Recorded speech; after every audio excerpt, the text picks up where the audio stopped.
अस्सलाम वालेकुम स्टूडेंट्स। आज की वीडियो में हम सीखेंगे फोर्थ लॉ ऑफ लॉगरिथम या change base law, change base formula भी इसको कहते हैं। ठीक है, इसको हम देखते हैं कि इसको किस तरह लिखा जाता है और फिर हम इसका प्रूफ देखेंगे। इससे पहले मैं ये बताती चलूं कि लॉगरिथम पर और भी काफ़ी अच्छी इंपॉर्टेंट वीडियोस बन चुकी हैं। अगर किसी स्टूडेंट ने अब तक उनसे फ़ायदा नहीं उठाया तो आप डिस्क्रिप्शन पे जाएं, आपको टॉपिक के नीचे वीडियो का लिंक मिलेगा, तो ज़रूर देखें और फ़ायदा उठाएं। इसके अलावा जिन स्टूडेंट्स ने अब तक सब्सक्राइब नहीं किया वो सब्सक्राइब करें और दूसरे स्टूडेंट्स के साथ भी शेयर करें ताकि ज़्यादा से ज़्यादा स्टूडेंट इससे फ़ायदा उठा सकें। तो आते हैं अपनी वीडियो की तरफ। फोर्थ लॉ ऑफ लॉगरिथम और चेंज बेस लॉ या चेंज बेस फॉर्मूला भी इसको कहते हैं। ये जो लॉ है वो मैंने आपके सामने लिखा हुआ है। Log of n to the base a is equal to log of n to the base b multiply by log of b to the base a. या तो हम इसको इस तरह लिखते हैं या हम इसको इस फॉर्म में भी लिखते हैं। Log of n to the base a is equal to log of n to the base b log of a to the base b. तो देखते हैं इसको कैसे प्रूफ करते हैं और आपको अच्छे से मैं इंशाल्लाह क्लियर करवाऊंगी ताकि आपको इसमें कोई भी परेशानी ना हो जब भी हमें। हाँ जी, तो आते हैं इसके प्रूफ की तरफ। आपने ये याद रखना है कि अगर आप फोर्थ लॉ को प्रूफ करने जा रहे हैं, ठीक है, तो आपने राइट हैंड साइड से इसको लेट कर लेना है। हम इस पर लेट करेंगे और इसको इस पे कुछ काम करेंगे। आपने देखना है कि अगर हम ये वाला लॉ प्रूफ करने जा रहे हैं इस तरह मल्टीप्लिकेशन की सूरत में, तो हम यहाँ पर लेट कर लेते हैं। Let log of n to the base b is equal to x. हमने लेट कर लिया कि log of n to the base b क्या है, x. In exponential form, logarithmic form में हमने एक्सपोनेंशियल फॉर्म सीखी हुई है।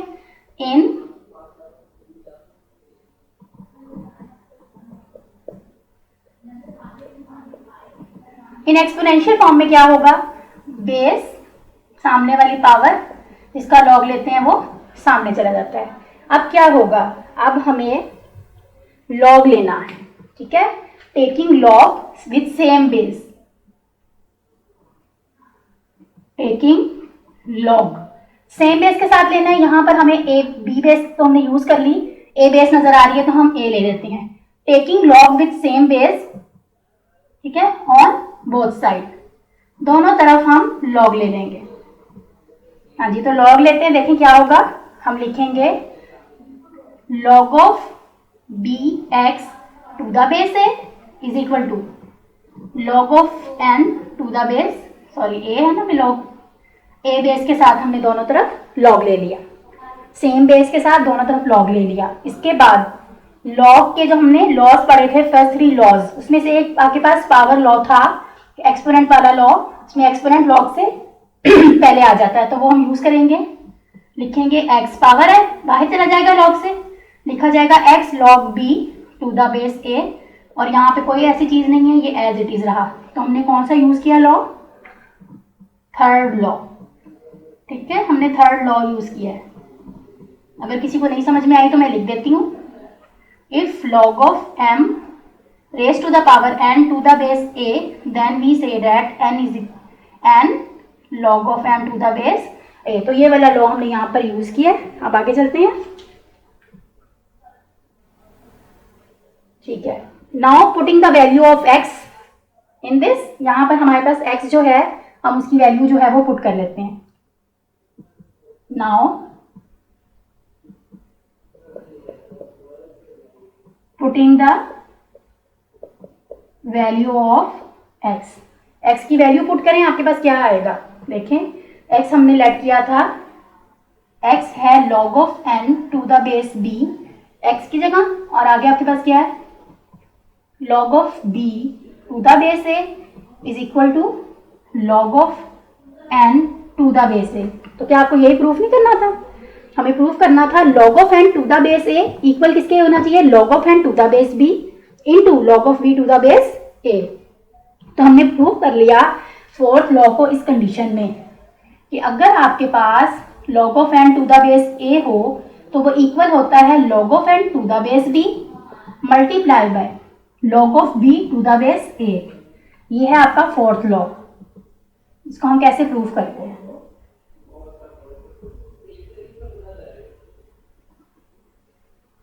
ठीक है। तो ये हमने एक इसकी कंडीशन पूरी की, अब हम इसकी सेकंड वाली कंडीशन भी फुलफिल करते हैं। हाँ जी, पहले हमने ये वाली कंडीशन प्रूव की फोर्थ लॉ की, चेंज बेस लॉ या चेंज बेस फॉर्मूला की। अब हम ये वाली सेकंड वाली कंडीशन फुलफिल अब हम सेकंड कंडीशन पूरी करते हैं, उसको प्रूव करते हैं। हाँ जी, हो सकता है अभी किस बात बच्चों को क्लियर ना हुई हो बात, तो मैं आपकी आसानी के लिए बता दूं कि हम फोर्थ लॉ में असल में करते क्या है। फोर्थ लॉ के मुताबिक अगर आपके पास log of n to the base a लिखा हुआ है, इसका मतलब ये है log of n divided by log of a। Simple. ये जो दोनों आपको नजर आ रहे हैं, इन दोनों का हम अलग अलग log ले लेते हैं, लेकिन जिस वैल्यू का log होता है वो ऊपर न्यूमिनेटर होता है, और जो बेस होती है उसका log लेके उसको डिनोमिनेटर में लिख लेते हैं। इसके साथ हमारे पास ये रूल है कि हम यहाँ पर सेम बेस यूज कर सकते हैं। हम इसको log of n divided by log of a भी लिख सकते हैं, हम इसको log of n to the base b log of a to the base b भी लिख सकते हैं। यहाँ b के अलावा कुछ भी यूज कर सकते हैं, कोई भी बेस जो कि सेम होगी। ठीक है, तो आपने परेशान नहीं होना कि पता नहीं कहाँ से आ गया, ये क्या हो गया। सिंपल इसका जो आपके पास रूल है वो यही है कि log of n divided by log of a, लेकिन कोई सी भी सेम बेस हम यूज कर लेते हैं। विदाउट बेस भी हो जाता है, विदाउट बेस भी आप इसको सॉल्व कर सकते हैं। आपके पास अगर आ जाता है log of 3 to the base 2, तो आप इसको लिख सकते हैं log of 3 divided by log of 2। ठीक है, विदाउट बेस आपने यूज किया है, और आप चाहते तो आप यहाँ पर कोई बेस भी कर सकते थे same, log of 3 to the base a log of 2 to the base a। तो ये मैंने इसलिए पहले बताया है ताकि जब हम इसका प्रूफ करें तो आपको अच्छे से ये बात क्लियर हो कि फोर्थ लॉ असल में है क्या। फोर्थ लॉ में सिंपल ये है कि आपके पास जो दो चीजों का आपको नजर आ रहा होता है कि एक आपके पास क्या होता है, आर्ग्यूमेंट होता है, और एक आपके पास बेस होती है। ठीक है, तो आप लिख सकते हैं log of argument divided by log of base. तो ये बस आपने इसकी जो ये जहन में ऑर्डर रखना है कि ऊपर न्यूमिनेटर में log ऑफ आर्ग्यूमेंट होगा और डिनोमिनेटर में log ऑफ बेस होगा। हाँ जी, तो मेरा ख्याल है आपको क्लियर हो गया होगा कि फोर्थ लॉ क्या है। फोर्थ लॉ में जस्ट आपने लिखना है log of n divided by log of a, और सेम बेस आप यूज कर सकते हैं। तो सेम बेस के तौर पे b भी कह सकते हैं, उसको c भी कह सकते हैं, a भी कह सकते हैं, कुछ भी कह सकते हैं। ठीक है, हम सेम बेस भी यूज कर सकते हैं और विदाउट बेस भी लिख सकते हैं। हम ये भी लिख सकते हैं log of n divided by log of a, और बेस के साथ भी यूज कर सकते हैं, बट बेस क्या होगी, दोनों में सेम होगी। तो ये है आपके पास फोर्थ लॉ, आसान और सादा अल्फाज में। अब इसको प्रूफ करते हैं, हम इसको प्रूफ भी करना है। हाँ जी, हम लेट करते हैं लेफ्ट हैंड साइड। ठीक है, लेफ्ट हैंड साइड में आपके पास log of n to the base a है, हम इसको लेट कर लेते हैं कि ये x है। ठीक है, इन एक्सपोनेंशियल फॉर्म में ये क्या होगा, लॉगरिथमिक फॉर्म है।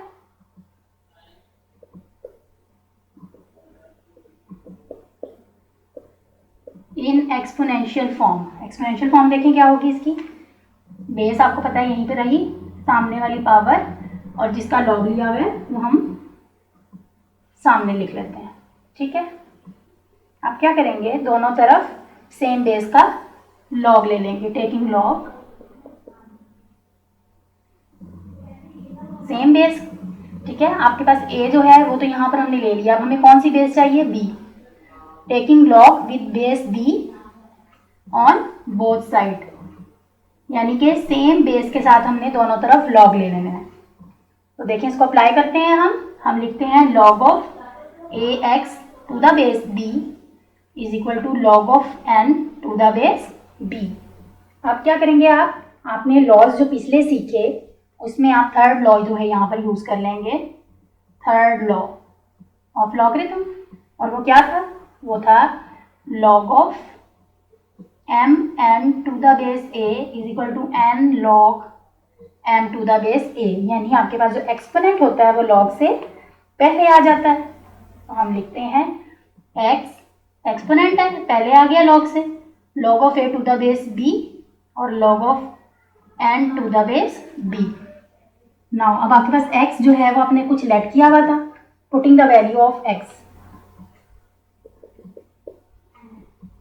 Putting the value of x, आप x की वैल्यू पुट करें। x आपने क्या लेट किया था, log of n to the base a।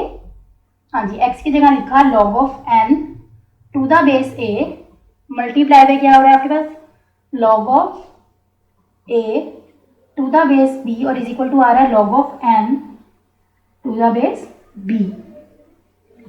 आपको यहाँ पर log ऑफ n के इक्वल प्रूफ करना है this one.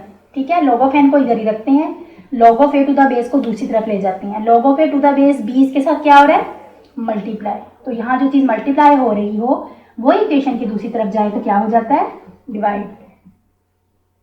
log of n to the base ये इधर ही रहा, log of n to the base भी इधर ही रहा, ये मल्टीप्लाई हो रहा था, ये दूसरी तरफ गया तो ये डिवाइड हो गया।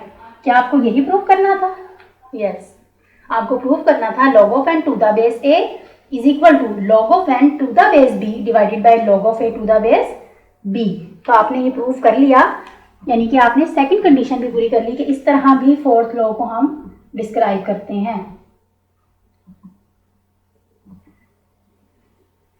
ठीक है, इन सिंपल वर्ड जैसे मैंने आपको पहले बताया कि अगर आपके पास यहाँ पर इस तरह हो कि log ऑफ, ठीक है, log of p to the base q हो तो आप इसको लिख सकते हैं log of p to the base a divided by log of q to the base a। Same base के साथ log ऑफ p और log ऑफ q लिखा आपने, सिंपल। जो यहाँ पर लिखा हुआ था आपने डिवाइड कर दिया, आर्ग्यूमेंट का log ऊपर लिखा, बेस का log नीचे लिखा, और कोई सी भी बेस जो है वो हम साथ यूज कर सकते हैं, सेम बेस। ठीक है, ये मैं आपको एग्जाम्पल दी है, जस्ट एग्जाम्पल जी। अभी हमने ये दोनों कंडीशंस प्रूव की हैं फोर्थ लॉ की। अगर आप इसको थोड़ा सा और गौर से देखें तो अगर हम इसको मल्टीप्लिकेशन की कंडीशन भी लिखते हैं तो कैसे लिखते हैं, log of n to the base a, same है log of n to the base a। देखिए मल्टीप्लिकेशन में क्या होता है कि log ऑफ n, ठीक है, पहले आ जाता है और वो जो बेस b हमने खुद से ली हुई होती है सेम बेस, वो इसके साथ आ जाती है। और मल्टीप्लाई की सूरत में क्या होता है, जो ये जो बेस आपने ली है अगली दफा आप इसका log ले लेते हैं और ये a जो है वो बेस में चला जाता है। log of n to the base b multiply by log of b to the base a हो जाता है। और यहाँ पर मैंने आपको सिंपल बताया था क्या होता है यहाँ पर भी यही है। अगर आप इसको डिवीजन की फॉर्म में लिखेंगे, आप लिखेंगे log of n divided by log of b। ठीक है, इसको अगर आप सॉल्व करें तो कैसे सॉल्व करेंगे, log of n to the base a है और ये है आपके पास log of n to the base b multiply by log of b to the base a। अब आप इसको सॉल्व करें, फोर्थ लॉ से आपने सीखा कि आप इसको log of n divided by log of b लिख सकते हैं, और अगर चाहें तो कोई सेम बेस भी यूज कर सकते हैं और इसको लिख सकते हैं log of b divided by log of a from fourth law. ठीक है, फोर्थ लॉ की मदद से आपने log of n divided by log of b लिखा और इसको लिखा log of b divided by log of a। अब क्या हुआ, ये log ऑफ b से कैंसिल हो गया और आपके पास क्या बचा, log of n divided by log of a। ठीक है, log of n divided by log of a जो है ये log of n to the base a के इक्वल आ रहा है। और अगर आप चाहें, यहाँ मैंने बेस यूज नहीं की, अगर हम यहाँ पर सेम बेस यूज कर लेते, हम यहाँ पर सेम बेस यूज कर लें तो भी ये क्वेश्चन सॉल्व हो जाता है। ठीक है, log of n to the base a के इक्वल ये आ रहा है। और अगर आप यहाँ पे सेम बेस यूज करते तो क्या होता, वो भी देख लें ताकि आपको अच्छे से क्लियर हो जाए, जो भी परेशानी स्टूडेंट्स को होती है आमतौर पर वो ना हो। इसको अगर हम बेस के साथ करते फिर देखें कैसे होता। हम लिखते log of n to the base b। ठीक है, हम बेस b यूज कर लेते हैं, हमें बेस b चाहिए ना, log of b to the base b multiply by log of b to the base b and log of a to the base b। ठीक है, हमने सेम बेस के साथ यूज कर लिया। अब क्या होता है आपके पास, आपको पता है कि अगर आर्ग्यूमेंट और बेस सेम हो जाए, अगर आर्ग्यूमेंट और बेस सेम हो जाए, हमने पिछली वीडियोस में सीखा था। ठीक है, log of base to itself क्या होता है, 1। तो log of b to the base b जो है वो 1 हो जाएगा और आपके पास आ जाएगा log of n to the base b divided by 1 log of a to the base b। तो बचेगा क्या आखिर में, बचेगा आपके पास log of n to the base a is equal to log of n to the base b divided by log of a to the base b। यही है आपका फर्स्ट, जो फर्स्ट कंडीशन है वो यही बन रही है ना। तो ये बिल्कुल भी मुश्किल नहीं है। मैंने इसलिए आपको पहले प्रूफ करके दिखा दिया कि हम इसको प्रूफ कैसे करेंगे, और आपको फिर सिंपल वर्ड्स में सिखाया कि ये कोई भी ऐसी नई चीज़ नहीं है। ठीक है, ये सिर्फ सेम बेस के साथ लिख देते हैं। तो वो जो मल्टीप्लिकेशन की सूरत में होता है, तो यहाँ पर जो हमने नई बेस यूज़ की होती है, हम सेकंड में उसका लॉग ले लेते हैं, और यहाँ पर जो ए है वो यहाँ पर बेस के तौर पर यूज़ हो जाता है। जब हम इसको ओपन करते हैं बेस के साथ, तो मैंने आपको ओपन करके दिखा दिया, तो भी यही आ रहा है। और अगर आप विदाउट बेस ओपन करते हैं तो भी आपके पास जो फोर्थ लो है उसकी आप कंडीशन जो है वो पूरी फुलफिल कर रहे हैं, कि वो यही होता है कि जिसका अपने लॉग आर्ग्यूमेंट का लॉग डिवाइडेड बाय बेस का लॉग है। इसके बाद हमारे पास एक स्पेशल केस है। अगर हमारे पास इस तरह की सिचुएशन आ जाए तो हम ये जो 1 है ये बाकी अपने क्वेश्चंस में भी डाल सकते हैं। वो किस तरह कि अगर आपके पास आर्ग्यूमेंट और बेस इंटरचेंज हो जाए और आपस में मल्टीप्लाई हो जाए, लॉग आर्ग्यूमेंट और बेस को आप इंटरचेंज कर दें। ठीक है, लॉग लेने के साथ साथ log of a to the base b multiply by log of b to the base a। अगर ऐसी कंडीशन आपको किसी भी क्वेश्चन में नजर आए तो आप 1 पुट कर सकते हैं। तो 1 पुट कर सकते हैं, ये भी हमारे पास एक रूल है। लेकिन ये प्रूफ कैसे होता है ये मैं आपको दिखाती हूँ। हम लेट कर लेते हैं हम लेट करते हैं log of a to the base b है x, इसको एक्सपोनेंशियल फॉर्म में लिखते हैं।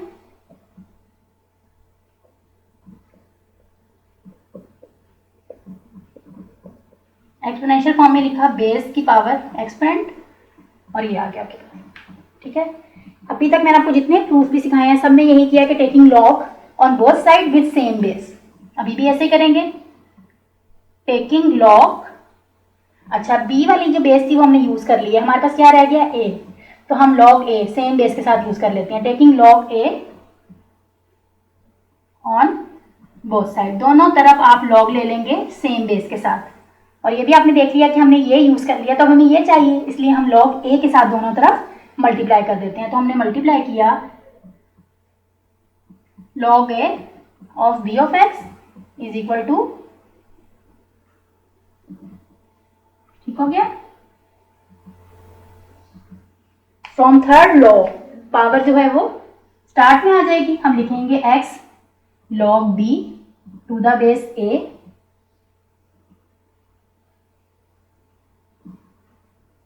x log b to the base a, और वहां पर है आपके पास log of a to the base a। यहां पर एक हमने थर्ड लॉ यूज किया। ठीक है, थर्ड लॉ क्या था, log of m n to the base a को हम लिख सकते हैं n log of m to the base a। इसके अलावा यहां पर हमें पता है कि किसी भी आर्ग्यूमेंट और बेस अगर सेम हो जाए, the log of base to itself, बेस का ही अगर लॉग ले लिया जाए तो वो किसके इक्वल होता है, 1 के। ठीक है, यहां पर हम लिखते हैं x log of b to the base a, और log of a to the base a की जगह क्या लिखेंगे, 1। Now putting the value of x,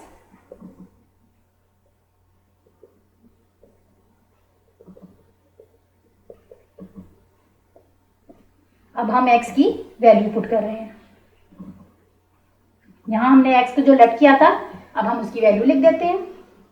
x की जगह हमने लिखना है log of a to the base b into log of b to the base a is equal to 1। और यही हमें प्रूफ करना था कि अगर आपके पास log of a हो टू द बेस b और log of b हो टू द बेस a, यानी दोनों इंटरचेंज हो रहे हैं और आपस में मल्टीप्लाई हो रहे हैं। यहाँ पे आर्ग्यूमेंट a है, बेस b है, यहाँ पर आर्ग्यूमेंट b है और बेस a है। अगर इन दोनों का बेस और आर्ग्यूमेंट के इंटरचेंज के साथ आप लॉग जो है मल्टीप्लाई कर रहे हो तो हमेशा आपके पास आंसर 1 आता है। अगर आपके किसी क्वेश्चन में ये कंडीशन आ जाए तो ये हमारे पास एक रूल है और हम इसको 1 जो है वो पुट कर सकते हैं।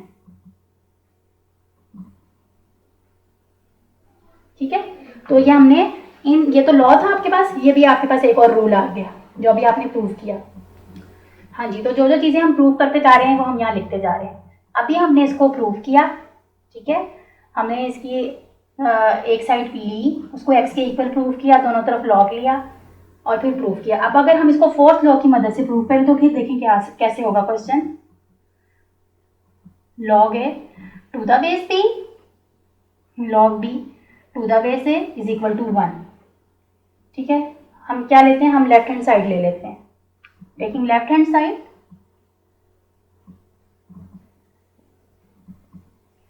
और वो है आपके पास log a to the base b multiply by log b to the base a। इसको मैं फोर्थ लॉ की मदद से अगर ओपन करूं तो कैसे होगा, देखिएगा ज़रा। log of n to the base a है ना, तो हम इसको ओपन करेंगे log of a to the base c। कोई c जो है वो सेम मैंने बेस खुद ही सेलेक्ट कर लिया, और log of b to the base c। इसी तरह इसको ओपन करते हैं फोर्थ लॉ की मदद से, log of b to the base c and log of a to the base c। ठीक है, कौन सा लॉ यूज किया, फोर्थ लॉ। फोर्थ लॉ हमने यूज किया, और फोर्थ लॉ आपको क्या कह रहा है, log of n to the base a equal होता है log of n to the base b divided by log of a to the base b, यानी इन दोनों का log with same base division की सूरत में, log of a divided by log of b with same base. तो वही मैंने भी यहाँ पर किया। आप देखें log of a to the base c log of a to the base c same हो रहा है, कैंसिलेशन हो जाएगी। इसी तरह log of b to the base c log of b to the base c भी सेम है, ये भी कैंसिलेशन होगी। तो आपके पास क्या बचा, सिंपल हमारे पास इज इक्वल टू 1 आया, जो कि क्या था आपका राइट हैंड साइड। ठीक हो गया, ये हमारा राइट हैंड साइड हो गया। तो हमने जो प्रूफ करना था वो हमने प्रूव कर लिया। क्या प्रूव किया कि अगर आपके पास इस तरह की कंडीशन में log हो, ठीक है, बेस और आर्ग्यूमेंट इंटरचेंजेबल हो, ठीक है, इंटरचेंज हो रही हो, यहाँ पर a आर्ग्यूमेंट यूज हो रहा है, यहाँ पर a बेस, यहाँ पे b बेस यूज हो रहा है, यहाँ पे आर्ग्यूमेंट, तो ऐसी कंडीशन में हम इसको 1 कह सकते हैं। ठीक है, अपने कहीं भी क्वेश्चंस में प्रूव कर सकते हैं। तो ये मैंने आपको दो तरह से दिखा दिया कि हम दोनों तरह से इसको प्रूव कर सकते हैं। हाँ जी, तो अब तक हमने ये चीज़ें सीखी। अब इन चीज़ों को सीखने के बाद में आपको ये वाला जो लॉ है ये एक और तरह से भी प्रूव करना सिखाऊंगी। जब मैंने आपको पहले लॉ प्रूव करना सिखाया तो मैंने इसको लेट किया, x के इक्वल रखा, एक्सपोनेंशियल फॉर्म में लिखा, फिर दोनों तरफ से बेस सेम बेस का लॉग लिया और प्रूव किया। फिर दूसरी दफ़ा मैंने आपको इसको फोर्थ लॉ की मदद से कैंसिलेशन के साथ सिखाया। अब एक और तरीके से मैं आपको सिखाती हूँ। ठीक है, अब मैं क्या करूँगी, अब मैं इसको यूज़ करते हुए आपको सिखाऊंगी कि इसको भी यूज़ करते हुए आप इसको कैसे प्रूव कर सकते हैं। हम लेते हैं, यहीं से शुरू कर लेते हैं, log of n to the base a equal होना चाहिए log of n to the base b, sorry multiply log of b to the base a। ठीक है, पहले हमने इसको लिया था और सॉल्व किया था, फिर हमने इसको ओपन किया था फोर्थ लॉ की मदद से सेम बेस फार्मूला लगा के, विदाउट बेस फार्मूले से, तो भी आपको सॉल्व करके दिखाया। अब एक और तरीके से सॉल्व करके दिखाती हूँ कि अगर हम लेफ्ट हैंड साइड लें फिर भी हम इसको प्रूव कर सकते हैं। टेकिंग लेफ्ट हैंड साइड, जो कि क्या है आपके पास log of n to the base a। अब आप इसको फोर्थ लॉ की मदद से ओपन कर दें। फोर्थ लॉ की मदद से हम अगर ओपन करते हैं तो हम लिखेंगे log of n to the base b और log of a to the base b। यही है ना हमारा fourth law, log of n to the base b log of a to the base b। ये हमने फोर्थ लॉ यूज कर लिया यहाँ पर। ठीक हो गया, फोर्थ लॉ। और फोर्थ लॉ है क्या हमारा, यही जो हमने लिखा है, log of n to the base a को हम लिख सकते हैं log of n to the base b and log of a to the base b, और वो हमने यहाँ पर लिख दिया। अब देखिए आगे क्या हो रहा है, आगे आपके पास log of n to the base b तो यहीं पे रहा, यहाँ पर आ रहा है आपके पास। अगर मैं इसको अलग से लिख दूँ तो ये क्या हो जाएगा, 1/, की फॉर्म में आ जाएगा, 1/log a to the base b। अभी मैंने आपको प्रूफ करके दिखाया कि ये वाली कंडीशन, अगर आपके पास log of a to the base b multiply हो रहा हो log of b to the base a के साथ, तो ये क्या हो जाता है 1। ठीक है, आपके पास log of a to the base b है, ठीक है, और 1 ओवर है। अगर मैं इसको 1 ओवर की फॉर्म में लिख दूं, यहाँ पर भी log of a to the base b आपको नजर आ रहा है, ये यहाँ पे मल्टीप्लाई हो रहे हैं, दूसरी तरफ जाके क्या हो जाएगा, डिवाइड हो जाएगा। तो आपके पास बचेगा क्या, आपके पास बचेगा log of b to the base a is equal to 1 divided by log of a to the base b। यानी मैं आपको सिखाना ये चाह रही थी कि अगर आपके पास log of b to the base a हो और दूसरी तरफ 1 डिवाइडेड बाय इसी का इंटरचेंज हो रहा हो log of a to the base b हो, तो ये दोनों भी आपस में इक्वल होंगे और आप इनको प्रूव करने के लिए या क्वेश्चंस में यूज कर सकते हैं। तो अब हमारे पास क्या आ गया, log of b to the base a, ठीक है ना। यहां पर मैं लिख दूंगी log of b to the base a, लिखूंगी log of n to the base b multiply by, इस पूरे 1/, की जगह क्या लिखेंगे, log of b to the base a। और ये मुझे प्रूव करना था, मेरा प्रूफ हो गया कि अगर मेरे पास log of n to the base a हो तो वो इक्वल होगा log of n to the base b multiply by log of b to the base a के। और ये मुझे प्रूफ करना था, मैंने डिफरेंट तरीकों से आपको प्रूफ किया और कुछ चीज़ें आपके साथ डिस्कस की जो आपके क्वेश्चंस के सॉल्व करने में, इसकी एप्लीकेशन में, मुख्तलिफ प्रूफ करने में, या आपको क्वेश्चन आ जाता है शो डैट करने में, तो इसमें आपके पास काम आएंगी। यानी कि आपने ये देखा, ये देखा, ये देखा और ये भी आपके पास एक रिजल्ट आ गया। स्टूडेंट, ये आज की वीडियो थी। आज की वीडियो में आपने फोर्थ लॉ ऑफ लॉगरिथम या चेंज बेस फॉर्मूला या चेंज बेस लॉ भी कहते हैं वो भी सीखा और उसके साथ साथ कुछ स्पेशल केसेस भी सीखे, कुछ स्पेशल रूल्स भी देखे, उनको प्रूव करना भी सीखा, हर एक को मुख्तलिफ तरीकों से प्रूव करना सीखा और देखा कि आप इनको कहाँ कहाँ यूज़ कर सकते हैं। ठीक है, तो इंशाल्लाह नेक्स्ट हम इसकी एप्लीकेशन देखेंगे, इन चीज़ों की कहाँ कहाँ हम इनको अप्लाई कर सकते हैं। स्टूडेंट्स, ये आज की वीडियो थी। अगर आपको इसमें कोई बात समझ में ना आई हो तो आप कमेंट्स में पूछ सकते हैं ताकि आपको कोई भी मसला हो वो क्लियर हो। आप चैनल को सब्सक्राइब करें, शेयर करें, लाइक करें ताकि ज़्यादा से ज़्यादा स्टूडेंट्स से फ़ायदा उठा सकें। शुक्रिया।